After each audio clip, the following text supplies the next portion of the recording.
Mike Rogers is running for Senate in Florida. The former FBI agent, the former House member, joins me now. Good morning, Mike. I am pleased to have you back.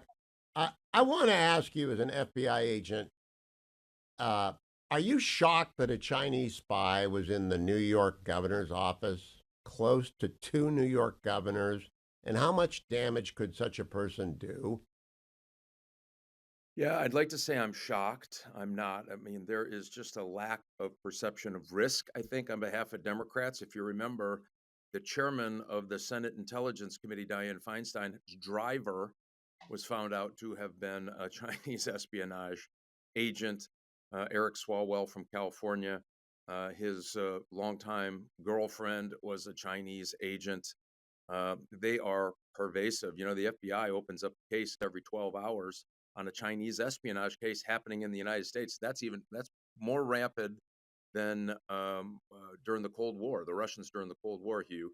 So what the damage they can do, they have the new technique and tactic here for the Chinese is to try to slightly influence policy where they can. So imagine doing that from the senior power of the governor's office in New York.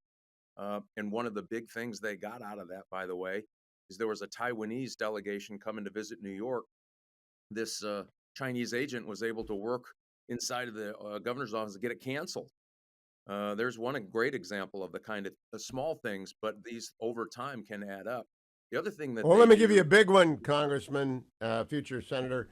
If her handler gives her a thumb drive and says, "Make sure the governor sees this," and it's got malware, all of the infrastructure of New York gets that malware. I mean, am I making that up? Is that a draw? I was in Justice Department following the Soviets in the '80s, so I kind of know what they can do. But the internet is new yeah, to me, so I don't know if compromising an air-gapped system is in the realm of possibility.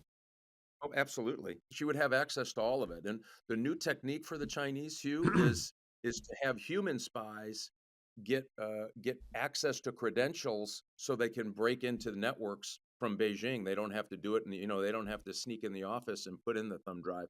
They steal your credentials, and so if you're somebody that at that level, and you walk in and say, "Hey, I need to, what's your password?" And we're doing a security check. What's your password for your account, and what's your username? Okay, thanks. I'll get back to you. Okay, everything's fine.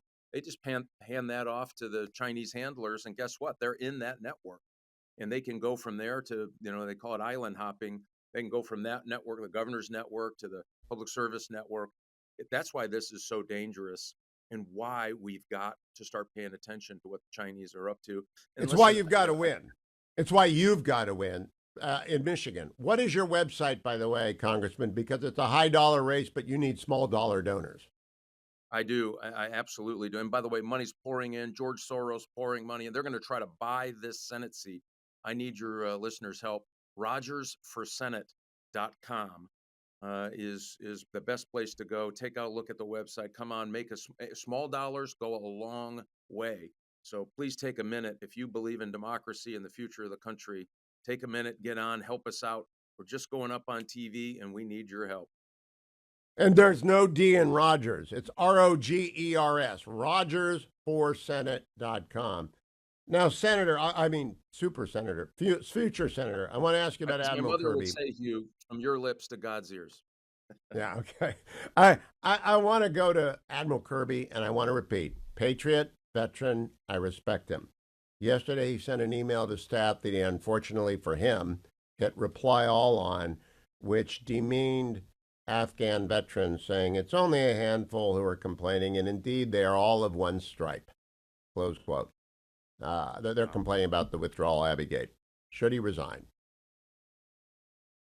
Me? Absolutely. Because he's coming from one stripe. He presents himself with his rank. That's what's so offensive to me.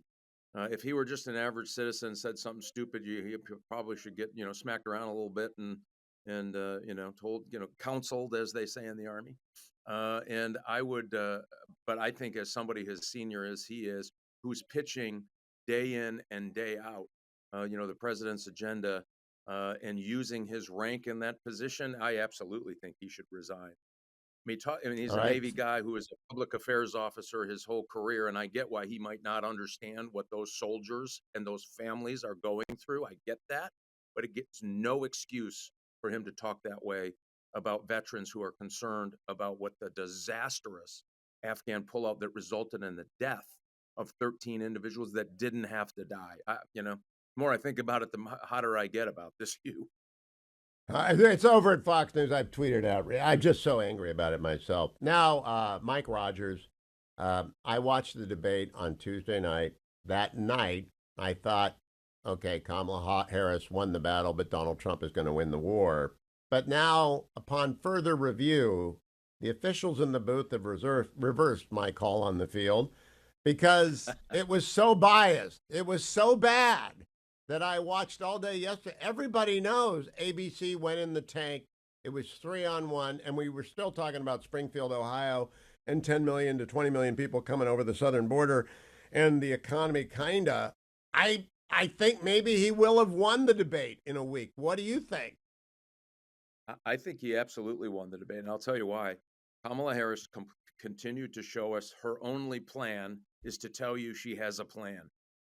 And when people are hurting, like real people are having a hard time buying groceries, you watch that debate, there is no way you could say, I have confidence that she could be A, commander in chief, or B, help me with my problems, right? I mean, a $50,000 loan to a small business to get started when we have small businesses all across my state that are hardly making it, that could use a break.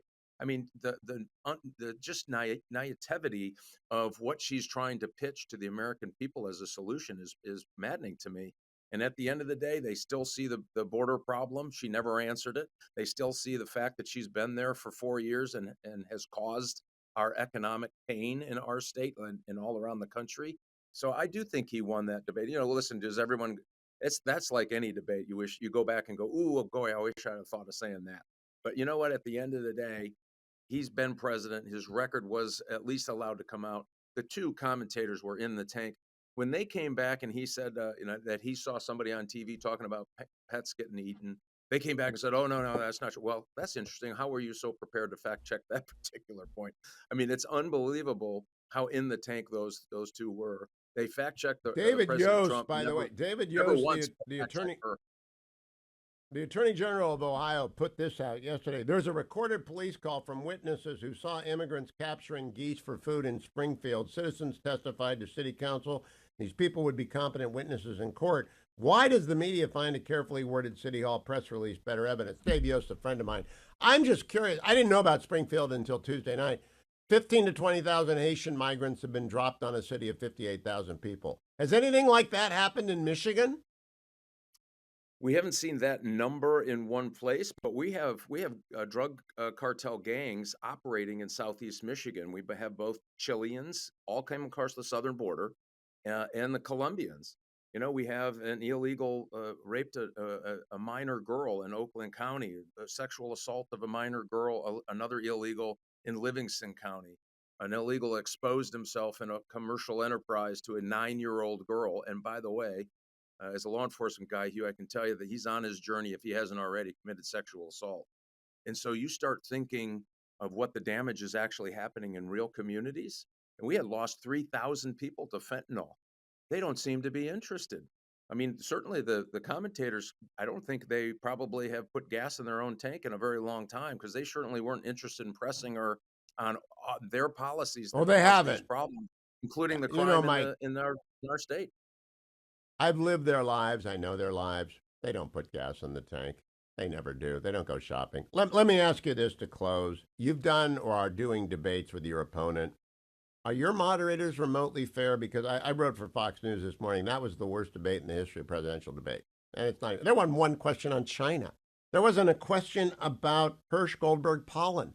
There wasn't a question about the Americans who were murdered on 10/7. There wasn't a question about Iran getting nuclear weapons. Are your moderators that bad? Well, I hope not. Listen, we have found in this race that there's not a friendly news outlet. And when I say friendly, I just mean neutral. I take neutral. We just haven't found it. But you know what?